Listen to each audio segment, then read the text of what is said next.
નમસ્કાર ગુજરાત. આજના મુખ્ય સમાચારોમાં આપણે જાણીશું કે વિદ્યાર્થીઓ માટે ખુશખબર તો પાક વીમામાં રાહત તેમજ ખેડૂતોને વળતર તો ડુંગળીના ભાવમાં વધારો તો ચૂંટણી પહેલા મોદી સરકારની જાહેરાત તો માર્ચ મહિનાના બદલાયેલા નિયમ તો કપાસના ભાવ તેમજ મફત વીજળી મીટર તો ગુજરાત સરકારનો મોટો નિર્ણય તો હોળી પહેલા મળશે મોટી ભેટ તો કર્મચારીને ફાયદો તો ચૂંટણીને લઈને મોટા સમાચાર તો ફેસબુક અને ઇન્સ્ટાગ્રામ બંધ તો મોદી સરકારની ખેડૂતોને ભેટ તેમજ આ યોજનાના લાભમાં ઘટાડો તો એઆઈ ઉપર સરકારની નજર. તો જાણીશું આજના સૌથી મોટા સમાચાર આ વિડીયોની અંદર. મિત્રો, દરેક સમાચાર દરેક માહિતી જણાવવું એ પહેલા ગુજરાતના દરેક મિત્રો આ પરોઢ સમાચારમાં જે નવા છે તે બધાને મારી વિનંતી છે કે અત્યારે જ સબસ્ક્રાઇબ કરો અમારી પરોઢ યુટ્યુબ ચેનલ, જેથી કરીને આજના જે કામના અને મહત્વના સમાચાર છે એ આ ચેનલના માધ્યમથી તમને મળી જાય. તો જોઈએ સૌપ્રથમ મોટી ખબરમાં. તો મિત્રો, વિદ્યાર્થીઓ માટે ખુશ ખબર.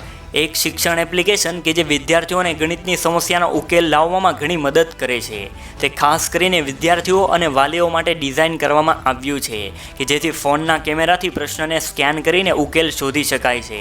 ઘણી વખત ગણિતના દાખલા આટલા અઘરા હોય છે કે વિદ્યાર્થીઓ તેને ગણતા જ નથી અને એમ જ છોડી દે છે. પરંતુ મિત્રો, હવે તમારે ચિંતા કરવાની કોઈ જરૂર નથી, કારણ કે ગણિતના સૌથી અઘરા દાખલા પણ હવે આસાનીથી સોલ્વ થઈ જશે. આથી તમારે વધારે વિચારવાની જરૂર નથી. તમારે ફક્ત સ્માર્ટફોનની જરૂર છે કે જેનાથી તરત જ દાખલો છે એ તમારો ગણાઈ જશે. આ માટે તમારે ગૂગલની ફોટો મેથની એપ્લિકેશનનો ઉપયોગ કરવો પડશે કે જે મેથ સોલ્વર એપ છે.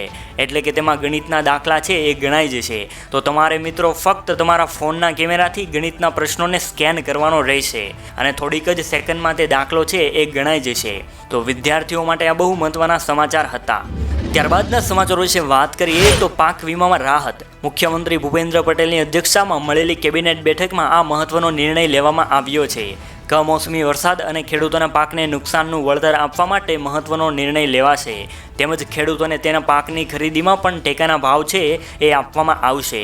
સીએમનું એવું કહેવું છે કે ગુજરાતના દરેક ખેડૂતોને પાક વીમામાં રાહત છે એ આપવામાં આવશે કે જેથી ખેડૂતોને તેનું વળતર મળી રહે. ત્યારબાદના સમાચારો વિશે વાત કરીએ તો ખેડૂતોને વળતર. મિત્રો, હાલમાં જ ગુજરાતના અનેક વિસ્તારોમાં કમોસમી વરસાદ વરસવાને લઈને ખેતી પાકોમાં મોટું નુકસાન સર્જાયું છે. તો ખેડૂતોએ સિઝનમાં કરેલી મહેનત સાવ પાણીમાં ગઈ છે, જેને લઈ હવે ખેડૂતો દ્વારા વળતરની માંગ કરવામાં આવી રહી છે. આથી ખેડૂતો દ્વારા રાજ્યના મુખ્યમંત્રીને એક પરિપત્ર પણ આપવામાં આવ્યો છે કે જે પણ ખેડૂતોને વરસાદમાં પાકનું નુકસાન થયું હોય કે તેને પૂરેપૂરું વળતર મળે. તો મિત્રો, આપણે આશા રાખીએ છીએ કે ગુજરાત સરકાર આ બાબતે ખેડૂતો માટે કંઈક સારા એવા પગલાં લે અને તેને વળતર આપે. ત્યારબાદના સમાચારો વિશે વાત કરીએ તો ડુંગળીના ભાવમાં વધારો. ડુંગળી પહેલાં 15 થી 25 રૂપિયા પ્રતિ કિલો વેચાતી હતી, તે હવે વધીને 17 થી 27 રૂપિયા થઈ ગઈ છે. રિપોર્ટના જણાવ્યા અનુસાર આગામી દિવસોમાં ભાવમાં વધુ વધારો જોવા મળી રહ્યો છે.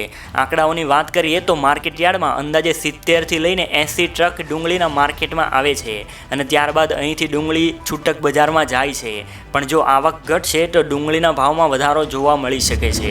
ત્યારબાદના સમાચારો વિશે વાત કરીએ તો ચૂંટણી પહેલાં મોદી સરકારની જાહેરાત. સરકારે ચૂંટણી પહેલાં ખેડૂતો માટે મોટી જાહેરાત કરી છે. મિત્રો, સરકાર છે એ ખરીફ વાવણી નિમિત્તે ખેડૂતોને ખાતર ઉપર મોટી સબસિડી આપશે. ગુરુવારે કેબિનેટની બેઠકની અંદર આ માટે 24,420 કરોડ રૂપિયાનું બજેટ છે એ ફાળવવામાં આવ્યું છે. અને સરકારનું કહેવું છે કે ખેડૂતો દ્વારા ઉપયોગમાં લેવાતું મુખ્ય ખાતર છે એટલે કે ડીએપી છે એ 1350 રૂપિયામાં ખેડૂતોને મળતું રહેશે.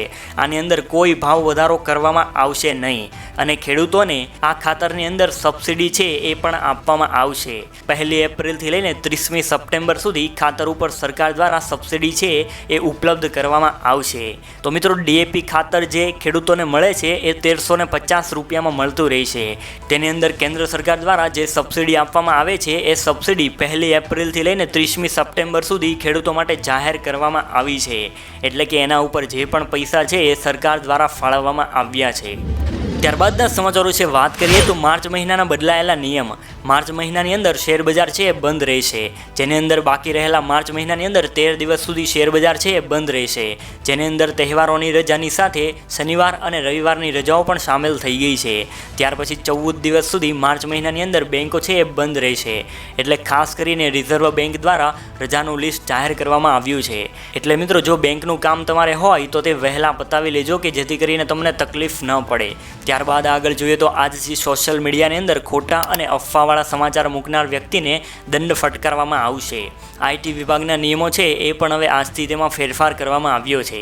ત્યારબાદ જોઈએ તો આજથી SBI ક્રેડિટ કાર્ડના નિયમોમાં પણ ફેરફાર કરવામાં આવ્યા છે.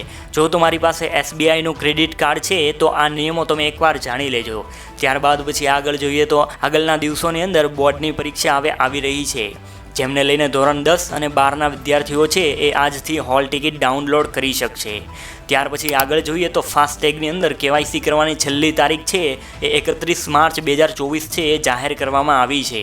પહેલાંની છેલ્લી તારીખ જોઈએ તો એ 29 ફેબ્રુઆરી 2024 છે એ જાહેર કરવામાં આવી હતી, પણ હવે 31 માર્ચ 2024ની કરાઈ ગઈ છે. ત્યારબાદના ફેરફાર વિશે વાત કરીએ તો કોમર્શિયલ LPG ગેસ સિલિન્ડરના ભાવની અંદર 25 રૂપિયાનો વધારો કરવામાં આવ્યો છે, જ્યારે ઘરેલું ગેસ સિલિન્ડરના ભાવની અંદર કોઈ વધારો છે એ કરવામાં આવ્યો નથી. ત્યારબાદના સમાચારો છે વાત કરીએ તો કપાસના ભાવની અંદર કોટન વાયદામાં ઉછાળો આવતા 2 થી 3 દિવસ સુધી ઊંચા ભાવ બોલાયા હતા. ત્યાર પછી આજે ફરીવાર બજારો 1600ની સપાટીએ આવી ગઈ છે, અને જો સારો કપાસ હોય તો એના ભાવ સારા મળી રહ્યા છે. તેમજ એવરેજ ભાવ જે છે એ 1550થી લઈને 1600ની સપાટીએ જોવા મળી રહ્યા છે. ત્યારબાદના સમાચારો છે વાત કરીએ તો મફત વીજળી મીટર. જી હા મિત્રો, 10,000 રૂપિયાનું મીટર છે એ મફતમાં લાગશે.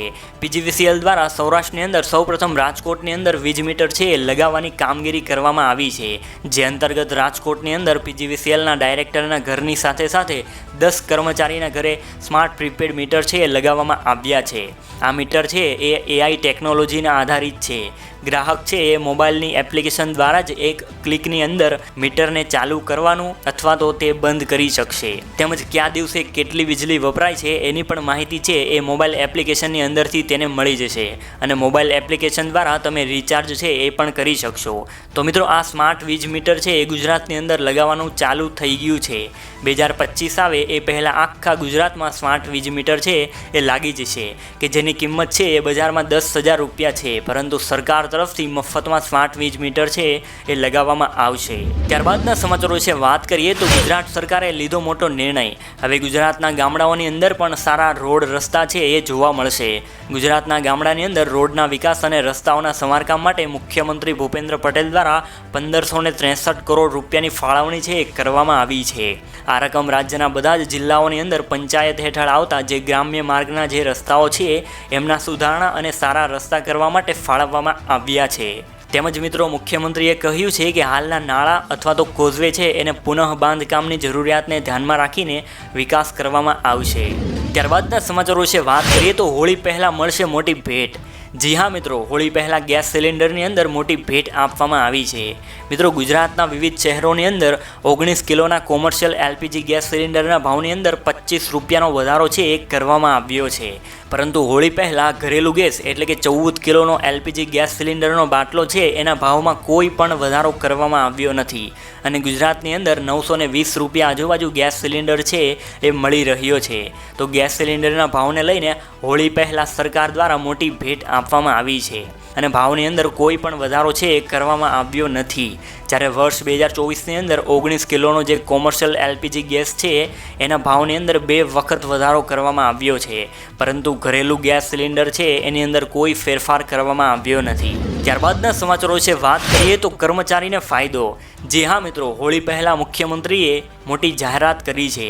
એ અંતર્ગત 9 લાખ જેટલા કર્મચારીઓ છે એમને મોટો ફાયદો થશે, અને એ લોકોને હોળી પહેલાં મોટી ભેટ મળશે. રાજ્ય સરકાર દ્વારા કર્મચારીઓના મોંઘવારી ભથ્થાની અંદર 4% વધારો છે કરવામાં આવ્યો છે, અને આ વધારાની જાહેરાત છે એ મુખ્યમંત્રી ભૂપેન્દ્ર પટેલે કરી છે. અને હોળી પહેલાં આ 9 લાખ જેટલા કર્મચારીઓને મોટી ભેટ છે એ મળશે, જે અંતર્ગત 4.5 લાખ જેટલા કર્મચારીઓ અને 4.63 લાખ જેટલા પેન્શનરો છે એમને હોળી પહેલાં મોટી ભેટ મળશે. તો મુખ્યમંત્રી ભૂપેન્દ્ર પટેલે મોટો નિર્ણય લીધો છે, અને હોળી પહેલાં કર્મચારીઓ માટે આ મોટી જાહેરાત કરી છે. ત્યારબાદના સમાચારો વિશે વાત કરીએ તો ચૂંટણીને લઈને મોટા સમાચાર, જેની અંદર વડાપ્રધાન નરેન્દ્ર મોદીના નામે અનોખો રેકોર્ડ છે એ સર્જાઈ શકે છે. નરેન્દ્ર મોદી છે એ વારાણસીની સીટ ઉપરથી સતત 3જી વખત ચૂંટણી લડવા જઈ રહ્યા છે. આ પહેલાં પંડિત જવાહરલાલ નહેરુ છે એ પ્રયાગરાજની ફૂલપુર બેઠક ઉપરથી 3 વખત ચૂંટણી લડ્યા હતા, પરંતુ હવે વડાપ્રધાન નરેન્દ્ર મોદી છે એ વારાણસીની સીટ ઉપરથી ચૂંટણી લડશે. ત્યારબાદના સમાચારો વિશે વાત કરીએ તો ફેસબુક અને ઇન્સ્ટાગ્રામ બંધ. જી હા મિત્રો, યુઝર્સના social media account automatic logout થઈ રહ્યા છે. અત્યારે મિત્રો વિશ્વભરમાં મોટી સંખ્યામાં લોકો સોશિયલ મીડિયા પ્લેટફોર્મ ફેસબુક અને ઇન્સ્ટાગ્રામનો ઉપયોગ કરે છે. તો અત્યારે મિત્રો ફરી એકવાર સોશિયલ મીડિયા પ્લેટફોર્મ એટલે કે ફેસબુક અને ઇન્સ્ટાગ્રામ અચાનક ડાઉન થઈ ગયા છે. એટલે કે એની જાતે જ તે બંધ થઈ જતા હતા. તો મિત્રો આ બાબતને લઈને બહુ ચિંતા કરવાની જરૂર નથી, કારણ કે ક્યારેક આવી ઘટના બનતી હોય છે કે તેનું સર્વર સાવ ડાઉન જ થઈ જતું હોય છે. તો જલ્દી જ તે ખામીને દૂર કરવામાં આવશે. ત્યારબાદના સમાચારો વિશે વાત કરીએ તો મોદી સરકારની ખેડૂતોને ભેટ. જી હા મિત્રો, ખેડૂતો માટે મોદી સરકાર લઈને આવી છે નવી યોજના. આ યોજના હેઠળ હવે ખેડૂતોને વેરહાઉસમાં રાખવામાં આવેલા અનાજ ઉપર પણ લોન છે એ મળી શકશે, કે જે warehousing development and regulatory authority દ્વારા આપવામાં આવશે. મિત્રો આ લોન જે છે એ કોઈ પણ જામીનગીરી વગર 7% વ્યાજના દરે મળશે. તેમજ ઈ કિસાન ઉપજ નિધિ ખેડૂતોને સંકટના સમયે ઓછા ભાવે તેમાં ઉત્પાદનો વેચવાથી બચાવશે. તેમજ ઈ કિસાન ઉપજ નિધિ અને ટેકનોલોજી ખેડૂતોને તેમની પેદાશનો સંગ્રહ કરવાની સુવિધા પૂરી પાડશે. ખેડૂતોને તેમના ઉત્પાદનોના યોગ્ય ભાવ મેળવવામાં મદદ કરવામાં આવશે. અને તેમણે કહ્યું કે 2047 સુધીમાં ભારતને વિકસિત ભારત બનાવવામાં કૃષિ ક્ષેત્ર મહત્વપૂર્ણ યોગદાન આપશે. તો મિત્રો ખેડૂતો માટે આ સૌથી મોટા સમાચાર હતા. ત્યારબાદના સમાચારો વિશે વાત કરીએ તો આ યોજનાના લાભમાં ઘટાડો. મિત્રો ખેડૂત સન્માન નિધિ યોજના હેઠળ લાભાર્થીઓની સંખ્યામાં 14% ઘટાડો છે એ નોંધાયો છે. ખેડૂતો માટે ચલાવવામાં આવી રહેલી પ્રધાનમંત્રી કિસાન સન્માન નિધિ યોજનાના લાભાર્થીઓની સંખ્યામાં 14% ઘટાડો જોવા મળી રહ્યો છે.